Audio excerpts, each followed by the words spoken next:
இந்த மாதிரி சட்னி ஊற்றி சாப்பிட்டா அருமையாக இருக்குங்க. கருப்பு உளுந்து சட்னி உடல் எலும்புக்கு வலு கொடுக்கும். கருப்பு உளுந்து சட்னி எப்படி செய்யறதுன்னு பார்க்கலாம் வாங்க. கருப்பு உளுந்து போட்டு வாசனை வர அளவுக்கு வறுத்துக்கலாங்க. ஃபஸ்ட்டு வறுபட்டுருச்சுங்க. இப்போ இதில் கொஞ்சம் நம்ம எண்ணெய் ஊற்றிக்கலாங்க. எண்ணெய் ஊற்றுனதுக்கப்புறம் கொஞ்சம் இஞ்சி போட்டுக்கலாங்க. புதினாத்தலை கொஞ்சம் போட்டுக்கலாங்க. மல்லித்தலை கொஞ்சம் போட்டுக்கலாங்க. பச்சை மிளகா ஒரு 4 போட்டுக்கலாங்க. போட்டு நல்லா வணங்கிக்கலாங்க. இந்தளவுக்கு வணங்கினா போதுங்க. அதிலே கொஞ்சம் ஆஃப் பண்ணிவிட்டு தேங்காய் கொஞ்சம் சேர்த்துக்கலாங்க. பொட்டுக்கடலை கொஞ்சம் போட்டுக்கலாங்க.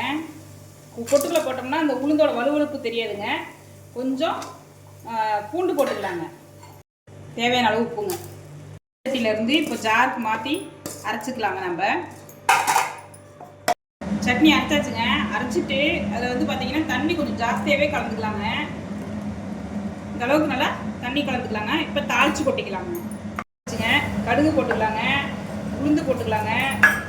பெருங்காயத்தூள் கொஞ்சம் ஜாஸ்தியாகவே போட்டுக்கலாங்க. வரமிளகா 2, கருவேப்பிலை தழை.